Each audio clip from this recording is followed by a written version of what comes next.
Boa tarde, Deise. Deise. Muito bom. Marcelo entrou aí também, né, Marcelo? Tudo bem? Sim, Marcelo.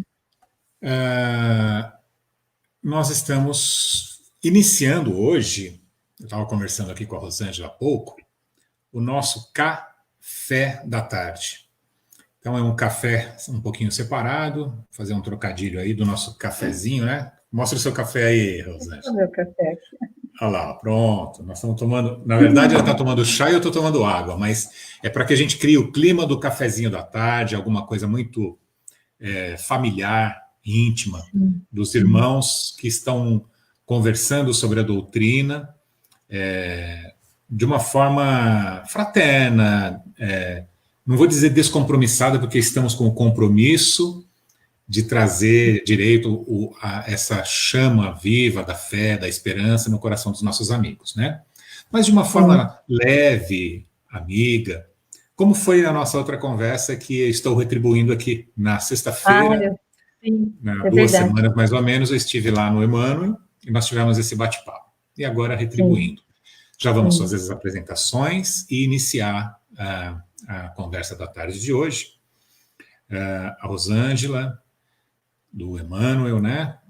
Fala o nome certinho, Centro de Estudos Emmanuel, como que é? Associação de Estudos Espíritas Emmanuel. Espíritas Emmanuel, isso. Sou trabalhadora da casa.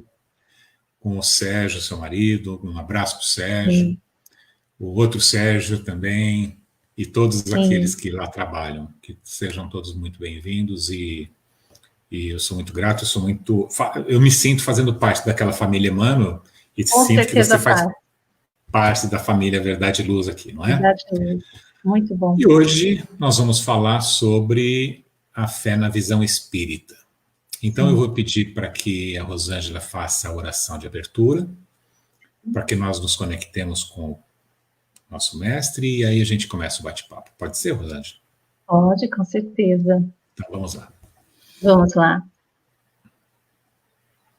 Vamos então, nesse momento, meus irmãos, elevar os nossos pensamentos a Deus, a Jesus, aos queridos amigos espirituais presentes em nossos lares, para mais uma tarde de reflexões em torno do Evangelho, em torno dos ensinamentos de Jesus, o qual, especialmente neste momento, trazemos a sede e desejamos, Senhor, aliviá-la com essa água bendita que encontramos no Evangelho. Assim que nós possamos, unidos nesta reflexão da tarde, nos envolver desses fluidos salutares que possam chegar a todos os nossos familiares, aqueles que estejam conectados conosco, aqueles que estejam distantes, mas unidos aos nossos corações, que possamos, Senhor, envolvidos, nos tornar ainda mais fortes, a fim de vivenciarmos as experiências que trazem o conhecimento, que alavancam o nosso progresso e o nosso sentimento, Senhor, de eterna gratidão por tudo que nos tem concedido. Assim, obrigado, Senhor. Obrigado, Mestre Jesus, pela luz em nossos caminhos. Obrigado, amigos espirituais, que não se fazem de rogados para estarem conosco neste momento e em todos aqueles em que elevamos o nosso pensamento. Que assim seja, Senhor. Que assim seja. Rosângela, as honras da casa são... Pode começar aí, pelo fio condutor que você desejar. Sim. Nós trazemos para essa tarde uma reflexão acerca da visão que traz a doutrina espírita com relação à fé. E o que nos levou a buscar esse tema é justamente porque Nós sabemos que a época da vinda de Jesus, em que ele viveu os seus ensinamentos, muito do que ele poderia nos ter dito naquela época não foi possível em razão de que nós ainda não estávamos preparados para ouvir. E as questões afetas à fé, que estão contidas no Antigo Testamento, nós vamos verificar que as menções, Edson, que são realizadas no Testamento Antigo, né, elas são muito poucas, são esparsas. Algumas citações relacionadas à fé. Já no Novo Testamento, com os ensinamentos de Jesus, há uma profusão de itens e de momentos em que há aí essa referência à fé. Uhum. Como nós sabemos, Jesus, sempre após realizar as suas curas, ele dizia: a tua fé te salvou. Então, ele trouxe a questão da fé como esse sentimento inato, essa centelha, algo que existe em nós, naturalmente, mas que temos aí aquela obrigatoriedade, né, o dever de desenvolvê-la cada vez mais. Então, no Novo Testamento, nós vemos, como começa no capítulo 19, aquela passagem de Jesus, em que os apóstolos, após tentarem auxiliar uma criança que trazia sérias dificuldades obsessivas, ora se jogava no calor, né, no fogo, ora se jogava na água, e os apóstolos, após procederem todas as suas condições ali favoráveis para a cura daquela criança, não o conseguiram. E Jesus consegue aliviar a dor e o sofrimento daquele pai e daquela criança.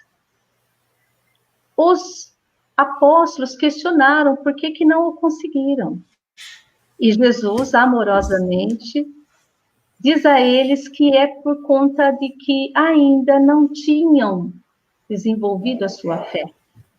E que se tivessem a fé do tamanho de um grão de mostarda, poderiam dizer a uma montanha: transporta-te daqui para ali. E se esse sentimento estivesse contido em seus corações, eles conseguiriam realizar essa façanha, não é? Sim, se tivesse a fé do tamanho do grão da mostarda, né? Grão de Transportaria a montanha, Sim. né? Isso. Exatamente.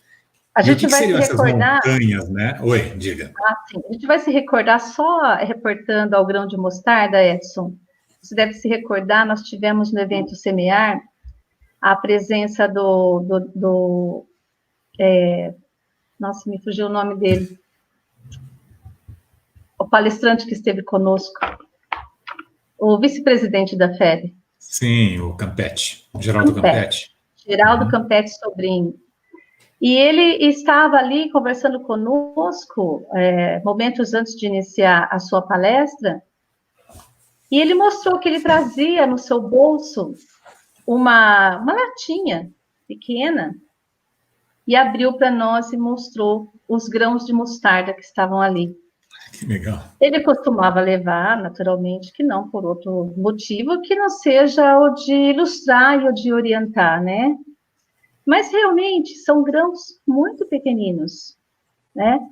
E aí, como você estava me dizendo, Edson, as montanhas que nós podemos remover por conta da fé que podemos desenvolver são aquelas montanhas das nossas próprias iniquidades, não é? Exatamente. Então, a nossa falta de vontade em nos transformarmos, a nossa visão estreita em relação aos nossos próprios potenciais. Vamos falar aqui sobre, por exemplo, a síndrome da Gabriela, não é mesmo? Uhum. Aquela pouca vontade de mudanças, e são importantes que sejam realizadas. Então, são essas as montanhas a que Jesus se referiu. São as nossas imperfeições, as nossas más tendências. E em O Livro dos Espíritos, nós encontramos a resposta dos amigos espirituais, a pleiade de espíritos que auxiliaram Kardec na codificação, que, na grande maioria das vezes, com poucos esforços, com esforços do tamanho de um grão de mostarda, né, nessa referência que fez Jesus, nós conseguimos transformarmos-nos, conseguimos vencer estas imperfeições, Edson, esses hábitos, né, que a partir do momento que nós desejarmos afastá-los, aquelas atitudes, comportamentos, pensamentos e sentimentos que têm nos trazido tantas dores, dizem os espíritos elevados que com poucos esforços nós conseguimos remover. E acho que nós podemos, olhando para trás, trazer aí algumas lembranças de situações que vencemos. Não é verdade, Edson? Exatamente. Mas assim, vamos que os nossos amigos internautas aí, né, nesse momento de diferente, né? Nós estamos vivendo um momento, vamos dizer, diferente. Tem dor para alguns, tem gozo para outros, mas todos nós estamos vivendo uma situação inusitada, evidentemente. E todos nós, né, temos uma certa tendência de temer o novo. Então, há uma certa apreensão de como serão as coisas, como que eu vou me virar e assim por diante. E o que levar de lenitivo, então, para esses corações que ainda estão um pouco mais perturbados, não é? Vamos começar falando que a fé, né, essa semente da fé, ela foi plantada no coração de todos nós. Igualmente, todos nós temos essa semente que foi lá plantada, mas que ela precisa ser regada, ela precisa ser cuidada, adubada, cuidada com muito carinho, com muito zelo, para que ela se robusteça. Então, no Evangelho também, lá, acredito que no capítulo 19, né, vai ter uma passagem lá de que existem espíritos que parece que eles já nasceram com uma fé totalmente pronta. E por que então, né, comparando, aqueles que têm essa fé exuberante, inabalável, qual a diferença deles e dos outros? Eles já construíram essa fé. Se não nessa vida, em todas as outras passagens aqui, na única vida que tiveram, mas em várias passagens aqui pela Terra. Então, e fora dela também. Então, essa fé ela tem que ser construída. Fala um pouquinho dessa construção para a gente.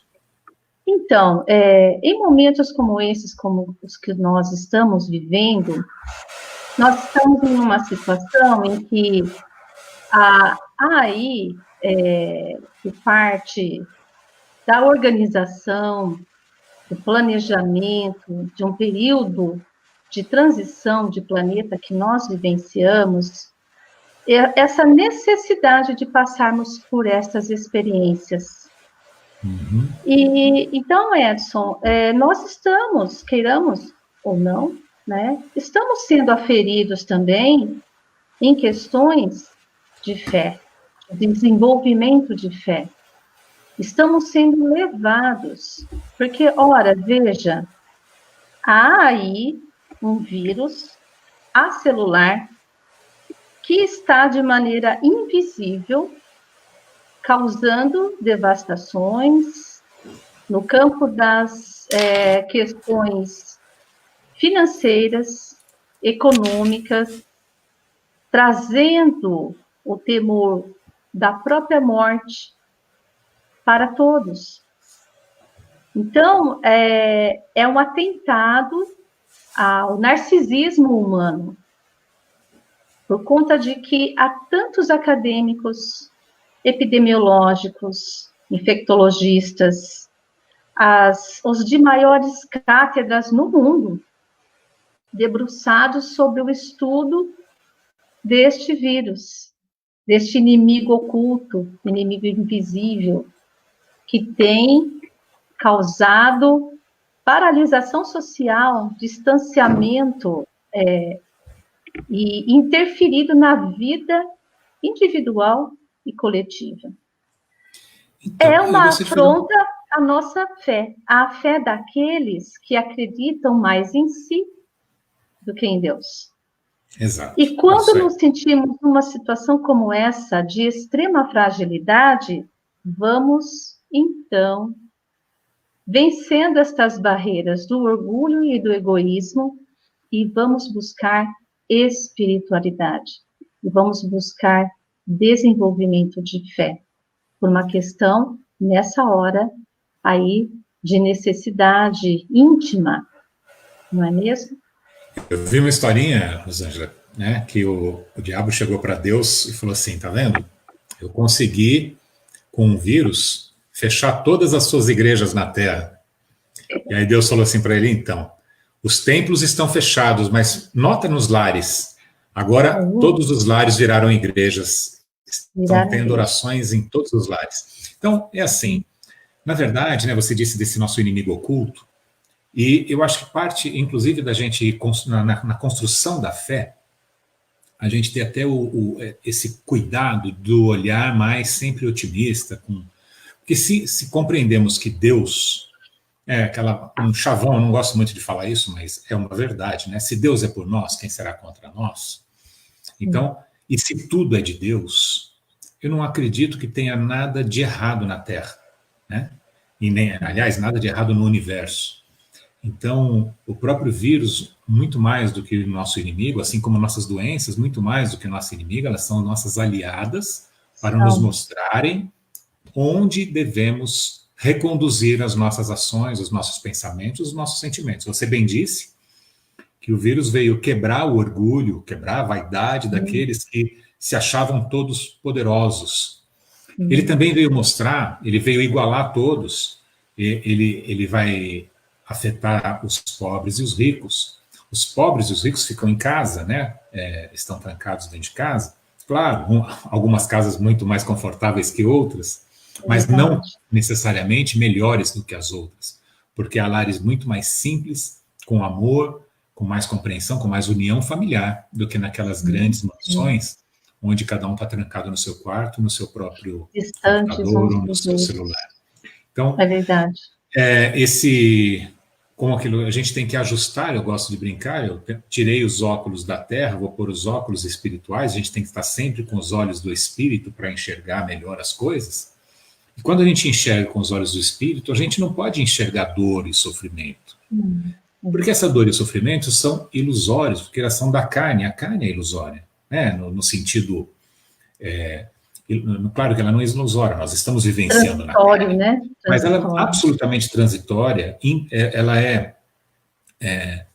pela sua própria natureza, ela é corruptível, né? Assim, ela vai se extinguir rapidinho. Ela é temporal, né? Absolutamente temporal. Para um espírito multimilenar, aliás, infinito, que somos, né? No sentido, nós somos criados, mas não teremos fim. O que são 20, 50, 100 anos aqui na Terra? Absolutamente nada. E aí a gente se preocupa com a carne, com as coisas materiais, e esquece das espirituais. Então, se a gente põe esses óculos olhando para o espírito, o que nós percebemos? Que o vírus veio trazer as famílias para perto, reagrupando aquelas famílias que já não se suportavam mais e que estavam trabalhando demais, estudando demais, indo na academia demais, porque não consegue ficar junto. Não dá para... Porque nós viemos para a Terra, para quê? Para o crescimento, para resgates, para reconciliações. E nós não conseguimos fazer reconciliações à distância, nós temos que estar próximos. E os casais, os filhos, os irmãos, eles acabam, né, vamos nos colocar nisso. Pelo próprio dia a dia, a gente acaba se distanciando, né? Agora, com isso, nós estamos nos aproximando. Há mais conflitos, no primeiro momento, mas também houve É natural, né? É muita natural. reconciliação, né? Muita reaproximação. E mesmo aqueles conflitos eram necessários para poder tirar aquelas arestas que ainda poderiam estar, mas que estavam colocadas debaixo do tapete. Mas há um segundo movimento muito importante, e que mesmo nós espíritas, que aqueles que estudam, né, e que têm consciência de tudo isso, podemos estar negligenciando um pouco. Nós estamos trancados nas nossas casas, nos nossos lares físicos, para um convívio mais próximo com os familiares. Ótimo, este é algo muito importante a ser feito.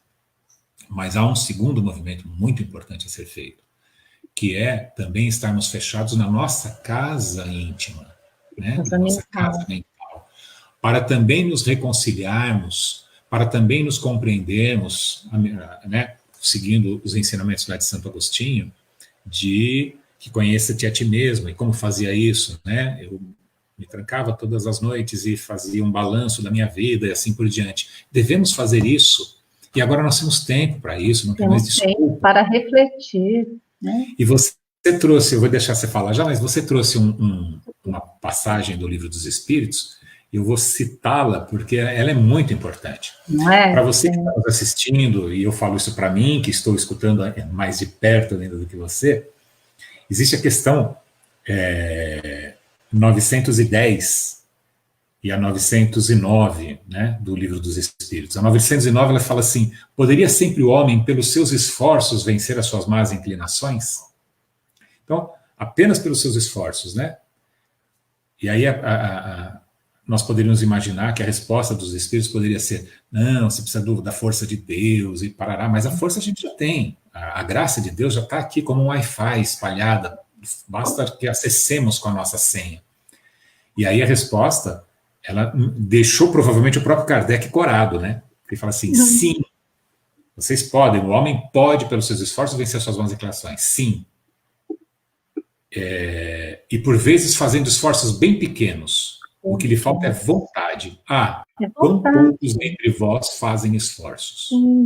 Quão poucos dentre vós fazem esforços? A gente precisa da vontade. Essas são as montanhas que a fé remove, né? A fé, mas a fé raciocinada, essa que vem já à época de Kardec, né? Como ele nos traz a doutrina espírita como sendo o consolador prometido, porque não poderia aquela época dizer tudo, né? E agora chega para nós. Então, agora não mais a fé cega, né? A fé que aceita sem questionamentos e que depois, por conta de que a verdade se revela, vai então se tornando uma fé fraca, impotente, ou vai resvalar aí para o fanatismo, né? Mas a fé é raciocinada, porque ela tem uma base, um alicerce, que é o conhecimento.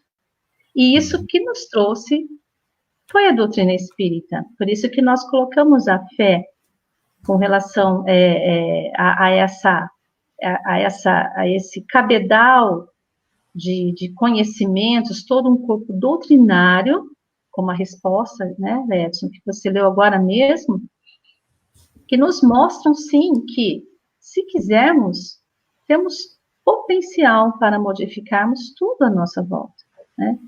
Quando nós falávamos que essa crise atual, essa pandemia, bate em nossa fragilidade, e nesses momentos de extrema vulnerabilidade, buscamos espiritualidade, muitos por conta de que ainda não desenvolveram a sua fé, e esses processos, eles são processos que nos levam ao desenvolvimento do sentimento de fé, podem, então, se voltar a uma forma de ligação com Deus, que está na prece, que está na prática da própria caridade. Porque onde vamos encontrá-lo? Onde vamos encontrar Jesus? Ele vai estar aonde? Ele vai estar aonde está a necessidade. E nós não vemos, muitas vezes, em meio às calamidades, aqueles que, embora estejam ali também, vivendo dores e perdas, vão em busca de auxiliar a outros, ali na medida da sua possibilidade, às vezes até com seus parcos pertences que lhe sobraram. Quantos exemplos nós vemos, né, de caridade?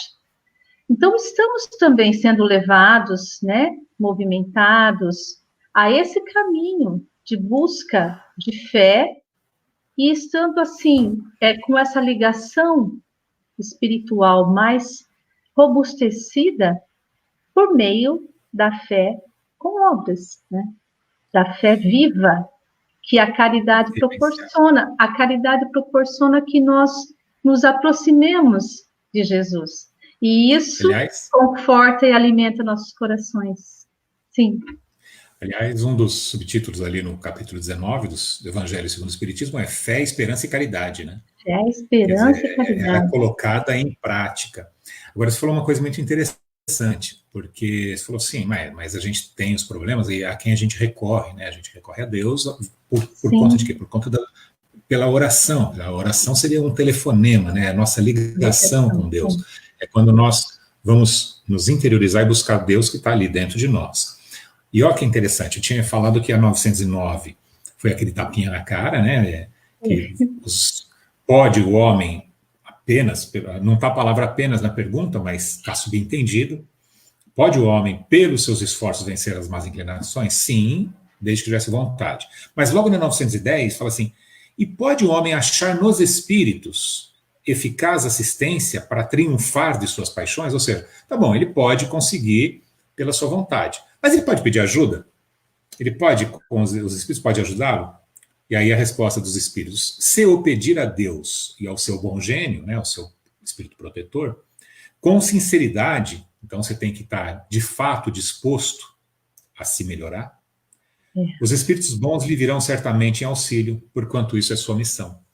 Então, o que nós interpretamos, e essa é a nossa fé, né, a fé na visão espírita. Qual é a fé na visão espírita? É a fé raciocinada, é aquela que pode encarar a razão. Encarnar a razão através dos tempos, né? Sim. E eu preciso fechar aqui porque tem um barulhinho, só um segundinho. Tranquilo. Pronto.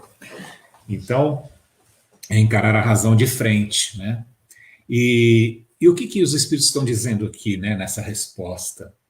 Se o pedir a Deus e ao seu bom gênio com sinceridade, ela está só reforçando a primeira questão lá, 909, e que está reforçando tudo aquilo que Jesus nos ensinou.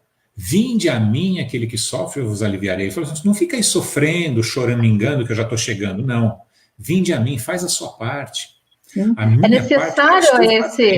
é necessário que parta de nós, né? Precisa partir de nós essa busca, né? Tem de haver a busca. Todas as curas do Evangelho, né? Todas elas, sem exceção, a mulher que sofria uma extrema hemorragia, ela venceu toda aquela... Ela teve um esforço para chegar em Cristo, né? Aquele povo que circundava Jesus, né? Ela conseguiu passar por ali, conseguiu tocar, né? Na bainha ali, né? Da veste. O que eu mais gosto é do aleijado que desce pelo telhado, né? As pessoas todas na casa não conseguem acessar. Ou seja, Cristo aparentemente... Muitos diriam, Rosângela, que Cristo está inacessível, porque tinha uma turba entre eu e Cristo. E o que ele fez? Ele passa por cima das montanhas, a fé remove as montanhas, e ele vem pelo telhado. Né? Ele é alçado pelo telhado pelos seus amigos. Então, assim... Precisa haver de nós isso, né? Esse deslocamento nosso, né? Esforço próprio, né? A resposta 910, ela vem totalmente de encontro a isso.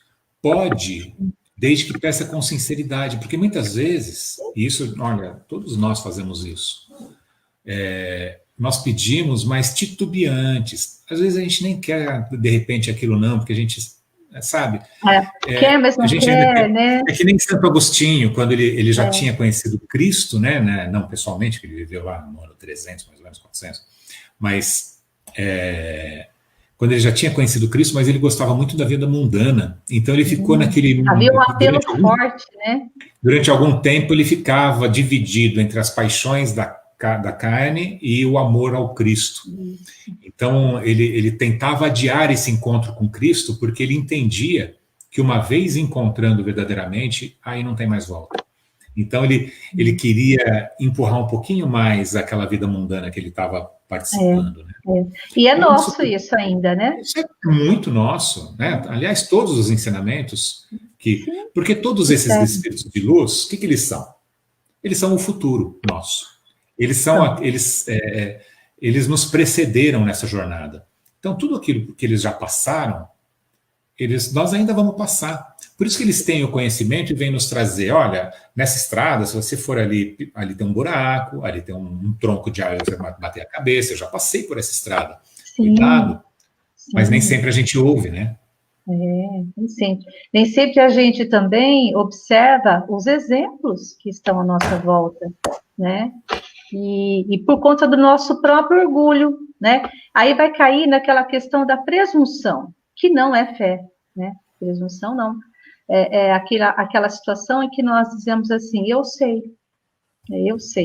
Nesse caso, né, como diz Emmanuel, o desenvolvimento da fé vai nos levando a um patamar que chegaremos um dia em que não diremos apenas eu confio, mas diremos eu sei, não é? Eu sei que eu sou o espírito imortal, eu sei que eu tenho muitas experiências que virão, eu sei que a crise, como você disse, Edson, ela vai passar, como passou o tempo ruim que estava hoje de manhã, e que agora no finalzinho da tarde tivemos o sol, né? Mostrando aí que tudo tem o seu processo e tudo passa. Mas a questão que está ligada à presunção é quando nós acreditamos que podemos, nesse sentido, que não necessitamos de ajuda, não necessitamos de auxílio, não é? E que unicamente com os nossos esforços nós somos capazes de dar conta. Então, por exemplo, esse período nós estamos vendo que quantos estão aí debruçados buscando a cura para uma doença que está enraizada na população mundial. Então, é uma amostra da nossa pequenez, para que nós também saibamos nos colocar nos nossos lugares, né? E busquemos o desenvolvimento da fé por meio do conhecimento que dá esse alicerce para que tenhamos fé, mas saibamos por que temos fé, por que confiamos, né? E que vai nos dando, então, no desenvolvimento dessa faculdade, do atributo do Espírito, que é a fé, vai nos dando essa certeza, né? A esperança, claro, né? Mas a certeza de que não estamos desamparados, que não estamos ao léu, e que há aí todo um planejamento meticulosamente preparado e que influencia todos nós, nas nossas vidas, individual e coletivamente. Olha, nas instruções dos espíritos, lá no final do capítulo 19, né, nós temos que, aquilo que eu te falei da fé, mãe da esperança e caridade. Então, para ser proveitosa, a fé tem que ser ativa, ela não deve entorpecer-se. Mãe de todas as virtudes que conduzem a Deus, cumpre velar atentamente pelo desenvolvimento dos filhos que gerou. A esperança e a caridade são corolários da fé e formam com esta uma trindade inseparável. Então, através da fé, e a fé a gente entendendo, nós já falamos disso em outras ocasiões e vamos voltar a falar, né? Quando você falou da fé cega, e eu lembro de uma palestra do Simão Pedro, dizendo que, fala exatamente sobre esse capítulo, sobre a fé cega, e quando em excesso, ela é a fé, você fala a palavra, deixa eu procurar. Fanatismo, né? Ela produz o fanatismo, né? A fé cega, quando em excesso, gera o fanatismo. Então, a fé cega, ela não é necessariamente ruim, e ela é o primeiro degrau da fé. Então, nós temos aquela sementinha plantada, a gente ainda não tem a compreensão do todo, então a nossa fé ainda é cega, e aí a gente vai se instruindo e a gente pode partir para uma fé raciocinada. Mas a fé cega, ela já é um bom combustível, ela já é um bom, uma boa ferramenta para que nós consigamos alçar alguns passos, eventualmente até voos baixos, e dar o início nessa jornada. Porque, através da fé, nós tivemos o primeiro impulso de começar a buscar as coisas, de acreditar em algo maior, em algo que vale a pena, em ter um sentido para a vida. E aí, conforme... a verdade vai afrontando essa fé cega, né? E vai desconstruindo, né? Vai desconstruindo. Isso. Eu diria que ela vai aprimorar. Vê só, a fé cega, ela não tinha o raciocínio, mas ela tinha uma boa parcela dela que ela era real, ela era verdadeira. Aquilo permanece. Aí tiram-se os dogmas que tinham sido colocados por humanos ou mal interpretados por humanos, tiram-se esses dogmas e começa a clarear, e então a gente se depara com a verdade. E aí a gente vai com a fé raciocinada. Como diz Emmanuel, né, é necessário que haja o equilíbrio, né, as duas asas, né, do amor e da sabedoria. Aí sim, quando tivermos, né, com esse desenvolvimento dessas faculdades, né, e alicerçados pelo sentimento e pelo conhecimento, porque haverá momentos em que racionalmente apenas nós não vamos conseguir resolver as questões. Até porque a fé, como você falou, é um sentimento. Isso também está lá no Evangelho. A fé é um sentimento inato na nossa comunhão com Deus. A fé é um sentimento inato, está em todas as culturas de todos os tempos. É um sentimento que brota do coração a partir daquela semente plantada. Este broto regado, bem administrado, ele vai se consolidando e vai chegar na fé raciocínio. Então, as duas se complementam, a fé sentimento e a fé raciocínio. A fé... que nós vamos precisar, né? A fé crença, a fé conhecimento, a fé crença, né? Eu acredito naquilo, depois passa do acreditar para saber que é, então já é um segundo degrau também. Mas, para a fé fidelidade, do fidelis, né? A fé da fidelidade a Deus, fidelidade aos ensinos, aos ensinamentos, né? Aos ensinamentos. E aqui o Mateus Oliveira, o Mateuzinho lá, ele nos pergunta: a dúvida abala diariamente a nossa fé. Como podemos buscar dia a dia edificar a nossa fé sobre a rocha, como Jesus nos ensinou? Muito obrigado, Mateus, pela pergunta. E aí é legal para a gente traçar duas coisas. Quando o semeador saiu a semear e aquela semente caiu na pedra, então não tinha profundidade e ela acabou secando, ela representa aqueles que têm pouca fé, que então não tinha profundidade para aquela raiz e a fé acabou secando, né? Aquela semeadura não prosperou. Mas aqui, logicamente, ele está buscando o outro lado, aquela fé da rocha, quando Cristo fala para o Pedro que a igreja vai ser edificada naquela rocha, né? E que, como Jesus ensinou, faz para edificar sobre a rocha. Que a rocha não era, ele falou isso para o Pedro, muita gente acha que é o Pedro pedra, que ele seria a rocha, que seria edificada a igreja, mas não.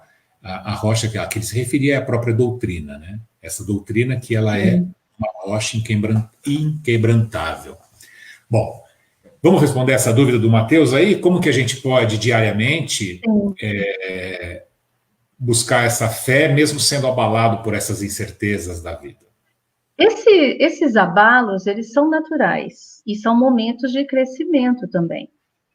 Porque, como nós vemos no próprio dizer de Kardec, quando ele fala sobre aqueles que já demonstram uma fé robustecida, alicerçada, enquanto que outros, nem em momentos similares, demonstram dificuldades, dores e dúvidas, nós sabemos que se trata de processos, são processos evolutivos. E todos estamos envolvidos e sob leis que têm mecanismos perfeitos e que nos farão desenvolver a nossa fé. De modo que, por exemplo, os apóstolos não conseguiram curar. Então, é natural, não tenhamos em nós esse sentimento de que, essa frustração de que ainda não temos essa fé robusta, essa fé que sendo testada, se mantém aí sólida e consegue vencer com a serenidade, com a calma, com a paciência. Nós estamos desenvolvendo. As crises, elas têm esse condão de nos auxiliar no desenvolvimento da nossa própria fé. Os apóstolos, a exemplo de Pedro, né? Os apóstolos que não conseguiram a cura, eles estavam envolvidos na tarefa. Eles ainda não tinham desenvolvido o compromisso na obra de Jesus. Mas eles fazem esse trabalho. Então, nós estamos nos desenvolvendo. Pedro chegou a negar Jesus 3 vezes, não foi? E o Cristo mesmo disse que ele o negaria. E ele disse, não, mestre, jamais. Mas ele o fez. Porém, depois que Jesus retorna, né, e deixa os apóstolos com aquelas sementes plantadas, Simão Pedro desenvolve a sua fé, agiganta-se como um apóstolo que veio trazer e veio liderar a todos os demais naquela divulgação da Boa Nova.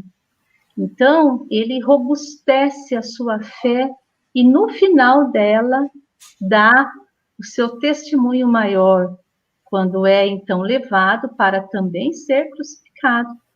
E vai em pé, e vai seguro, e vai naquela certeza, na confiança de que estaria dentro em breve, reencontrando-se com os seus que já haviam partido, né?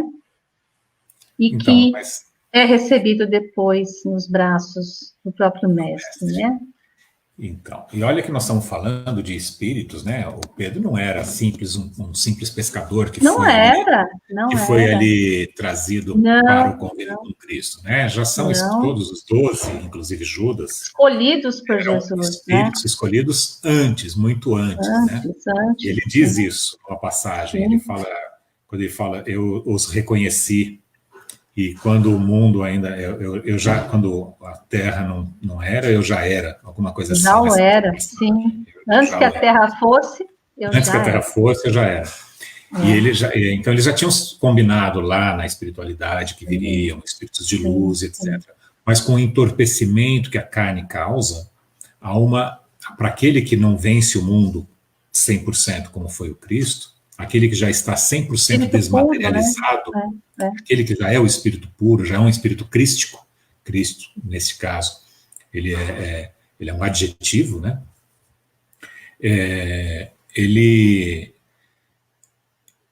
Todos os outros que passaram tinham as pequenas humanidades ainda, para a gente não chamar de sujidades, né? Eles tinham as pequenas humanidades assim, para serem tiradas. Então, você falou muito bem, isso é a questão da gente não ter essa necessidade absoluta de amanhã acordar 100% fiel e com uma fé totalmente abalada. Nós temos os altos e baixos e tal, mas como fazer, né? A questão do Mateus. Então, como fazer? Com a alimentação. A Sandra de Lima, ela está perguntando aqui se a fé traz o conhecimento das leis naturais, se a fé traz o conhecimento das leis naturais para esse crer, para esse confiar, para esse acreditar. Mas antes da gente... Deixa só para completar o do Mateus. Sim. Como que a gente pode fazer isso, Mateus? Nos alimentando, né? Então, como que nós nos alimentamos? De boas conversas, como aqui nós estamos tendo aqui com a Rosângela, de boas leituras, e passar a se alimentar espiritualmente de coisas positivas e deixar de se alimentar das negativas. Exatamente como cuidar do corpo físico. A pergunta sua aqui poderia ser assim, como que a gente faz? Eu estou fazendo um regime, eu tenho uma obesidade, eu sei que não é o seu caso, Mateus, que eu te conheço, mas eu estou com uma obesidade mórbida, como que eu faço para tirar minha compulsão à comida? O que eu faço para parar de engordar, né? Ou para emagrecer? Simples assim. Não é simples porque não é fácil, né? Mas para de comer aquilo que faz mal, passa a comer aquilo que faz bem. Pare de fazer ou deixar de fazer aquilo que faz mal, ou seja, ficar sedentário, e passe a fazer aquilo que faz bem, ou seja, vai fazer os seus exercícios físicos. Isso para o corpo físico. A mesma coisa para o corpo espiritual ou para o espírito. Você precisa se alimentar das boas novas, se alimentar do evangelho e praticá-lo, porque é com a prática no bem é que a gente vai se fortalecendo. Porque senão fica que nem a figueira seca, que ela promete dar o fruto, mas não dá. Tem apenas o verniz, né? É fazer o jejum, né, Edson? Fazer o jejum que Jesus falou, né? O jejum que ele falou não se tratava do jejum alimentar, né? Isso. É justamente fazer esse jejum dos nossos pensamentos tendenciosos, nossos pensamentos depressivos, né? Joana de Ângeles fala muito sobre a educação do pensamento. No primeiro momento pode parecer muito difícil, mas com exercícios, né? Eu posso dizer porque é possível exercitarmos a melhor condução dos nossos pensamentos, afastarmos pensamentos negativos que vão trazer aí sintonias indesejáveis, né? Alimentando-os, como o Edson falou, com tudo aquilo que venha a acrescentar algo de bom para nós. Faltou o principal. Para nós, para os nossos, né? A oração, né? A conexão com Deus. Então, a alimentação na boa conversa, nos bons atos, e a oração para manter-se conectado. Vamos responder para a Sandra, e aí a gente já está aí com 50 minutos, vamos começando a fazer o nosso encerramento, né? A Sandra pergunta se a fé traz o conhecimento das leis naturais, que é o próprio Deus, para esse acreditar. Quer dizer, a fé também é um caminho, se foi que eu entendi a sua questão, a fé é um caminho para o se acreditar? Ou talvez o contrário, né? O acreditar é um dos caminhos para ter a fé completa. Sim. Mas acho que elas se complementam, né? Sim, sim. Nessa questão em que nós vamos, então, buscar confiar, para confiar, nós precisamos saber em que confiamos, né? Então, precisamos conhecer, precisamos estudar. Então, estudar, conhecer as leis divinas, vão fazendo com que nós façamos melhores escolhas, tenhamos melhor discernimento na nossa vida. E fazer escolhas mais felizes é fazer escolhas voltadas à prática do bem. Então, nós vamos sendo levados aí constantemente à prática da caridade, que a caridade, que a ação no bem alimenta a nossa alma e robustece a nossa fé. Aliás, vamos fazer uma forma mais prática aqui para uma questão, para responder a questão da Sandra. A fé traz o conhecimento das leis naturais? Sandra, para as leis naturais, consulta o Livro dos Espíritos, que lá nós temos as leis de Deus, né? Todas as leis, a lei da adoração, morais, isso. Todas as leis, aquelas são as leis naturais. Então a gente vai conhecer, para a gente conhecer as leis naturais, a gente vai ter que, como a Rosângela falou, estudar, aprender. E aí já está até na parte 4, né, do Livro dos Espíritos, que é parte 4, que é a das leis morais. Aí, a partir do conhecimento e daquela fé que já tinha, aquela semente da fé plantada, aí a gente também faz aquilo que a Rosângela falou, de começar a praticar todo aquele conhecimento. Então lá, tem a lei da adoração, vamos adorar. Né? Tem a lei do trabalho, vamos trabalhar. A lei da destruição não vamos destruir, não, né? Vamos destruir só os nossos egoísmos, mas ter a compreensão de que nós estamos num mundo que vai ser destruído. Ocorrerão, né? Ocorrerão situações. Para que nós não nos abalemos com isso. A lei de destruição, ela auxilia a lei do progresso. É auxiliar da lei do progresso. Nós veremos, nesse período pós-pandemia, um crescimento, um avanço incomensurável ainda para nós. Né? Acho que já estão em elaboração, né? E para a gente já então caminhar para a finalização, né? Aquilo que a gente já falou da outra nosso bate-papo, Rosângela, que é o seguinte: quando um indivíduo ou mesmo uma sociedade, nós todos temos o livre-arbítrio, mas quando um indivíduo ou uma sociedade permanece muito tempo parado no mesmo erro, a providência divina se encarrega de dar um empurrãozinho. Ela vai nos trazer algum problema para que nós possamos nos mexer. né? Vai trazer um flagelo. Você sabe onde está isso? Eu já perguntei da outra vez, eu lembro dessa frase completa, mas eu fui procurar e não achei. Os flagelos naturais são os Não, mas essa flagelos frase, naturais, tá né? nos flagelos naturais, então, mas tá lá. Essa frase, onde a gente Eu pega acho que essas é na própria lei de destruição, nas leis morais. Vou dar uma olhadinha As lá. leis de destruição, isso. Tá vendo? Eu não estou sendo um bom estudante. Preciso me esforçar mais na questão 909. Né? Basta um pouco esforço. Um item muito interessante aqui que está na fala de Kardec, né? Que ele fala, primeiramente, de que a confiança que se tem na realização de uma coisa e a certeza de atingir um determinado fim. Isso nós conseguimos por meio da fé, né? Que dá uma espécie de lucidez que permite se veja em pensamento a meta que se quer alcançar. Quando nós temos um projeto de vida, um projeto, uma reforma na casa, uma faculdade, um projeto de vida, e nós lançamos no nosso pensamento, nós vamos já construindo no nosso próprio pensamento e visualizamos aquilo que nós estamos em busca. E colocamos as nossas energias a favor daquilo que possa ocorrer. Então, seria a fé humana, né? Sobre a fé raciocinada, que Kardec diz, que eu achei assim, muito interessante para a gente refletir, a fé sincera e verdadeira, ela é sempre calma. Faculta a paciência que sabe esperar. Então, afasta de nós aquele sentimento do imediatismo. Nós queremos que amanhã tudo se solucione, mas há o tempo para tudo.